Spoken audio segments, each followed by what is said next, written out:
Delphine O, bonjour, vous êtes ambassadrice, secrétaire générale du Forum Génération Égalité. La déclaration et le programme d'action de Pékin ont été adoptés il y a 25 ans maintenant. Elle fixe les objectifs en matière d'égalité des sexes au niveau mondial. Est-ce que vous pourriez nous présenter les objectifs du Forum Génération Égalité qui va faire le bilan de cette déclaration à Paris du 7 au 10 juillet? Bonjour à toutes et à tous. Effectivement, le Forum Génération Égalité, c'est le plus grand rassemblement, le plus grand sommet historique en faveur de l'égalité entre les femmes et les hommes et pour les droits des femmes depuis 25 ans. Vous l'avez dit, la dernière grande conférence internationale pour les droits des femmes, elle a eu lieu à Pékin en 1995. Elle a donné lieu à deux documents très importants, la plateforme d'action de Pékin et la déclaration de Pékin, qui ont posé le cadre normatif international pour les droits des femmes et les engagements des États à faire avancer les droits des femmes. Or, 25 ans après, nous nous retrouverons donc dans un premier temps à Mexico en mai et puis à Paris du 7 au 10 juillet 2020 pour deux choses, deux objectifs. D'abord, célébrer les 25 ans de cette plateforme d'action de Pékin, faire le bilan à la fois des progrès mais aussi des régressions en matière des droits des femmes que nous avons pu observer partout dans le monde. Et le deuxième objectif, c'est aussi de ne pas s'en tenir au regard vers le passé, mais avoir un regard vers l'avenir et de lancer une nouvelle dynamique pour le futur, pour les 5, 10, 25 prochaines années pour les droits des femmes.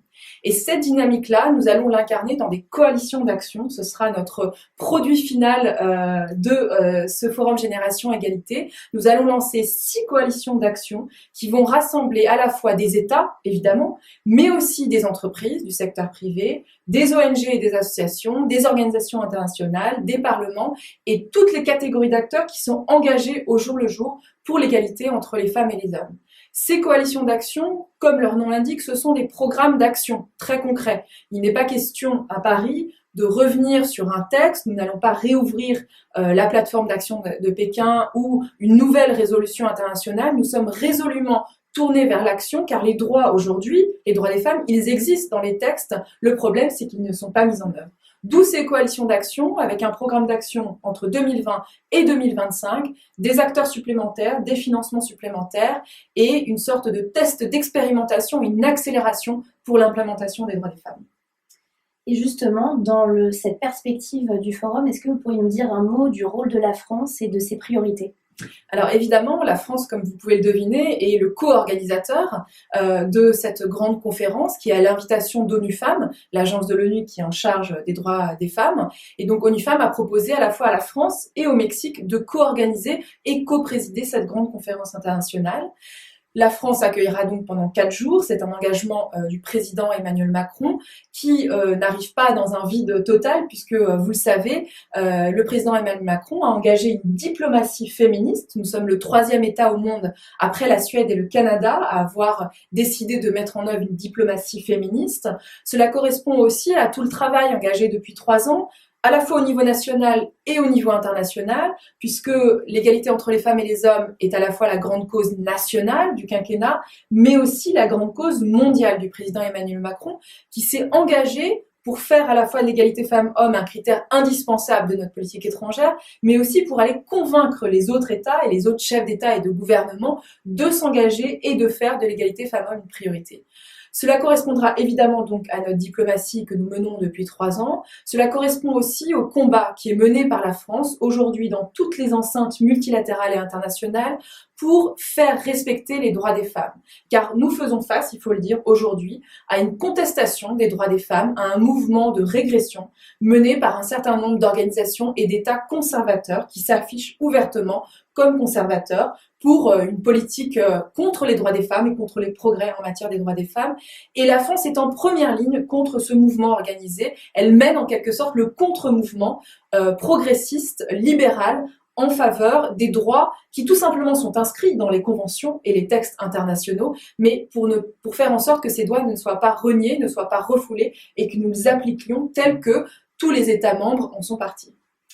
Et on le sait, le combat ne peut être mené sans l'implication de la société civile. Est-ce que vous pourriez nous dire un mot de l'implication de cette société civile dans le cadre du forum ? Oui, effectivement, ce forum est un petit peu particulier. Ce n'est pas un G7, ce n'est pas un sommet de chefs d'État.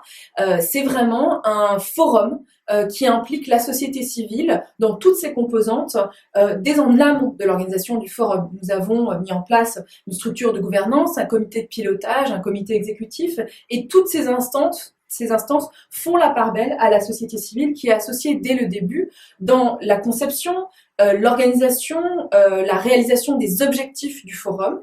La société civile sera aussi très présente lors du forum à Mexico et à Paris, puisque à Paris, nous accueillerons entre 6 000 et 7 000 participants, dont 5 000, c'est-à-dire la grande majorité, seront des participantes et des participants de la société civile, en grande majorité venus des pays du Sud. Ils auront donc la représentativité, la représentation de la société civile au sein du forum sera donc numériquement majoritaire par rapport aux chefs d'État, mais aussi aux présidents des grandes organisations internationales. Nous aurons de nombreuses entreprises et organisations du secteur privé très engagées, les instituts de recherche et les think tanks comme la Fondation Jean Jaurès, le monde universitaire, le monde de la culture et des arts sera très présent à Paris. Et donc nous en sommes très fiers, c'est très important parce que évidemment les droits des femmes ne concernent pas que les engagements des chefs d'État, mais de toute la société. Et pour les porter et pour arriver à nos objectifs en 2025, il faudra évidemment ce portage de la société civile. Bien, merci beaucoup Delphine O. La Fondation Jean Jaurès, comme vous l'avez dit, fait partie de la société civile et nous serons fortement impliqués avec nos partenaires dans le cadre du Forum Génération Égalité. Merci pour votre éclairage.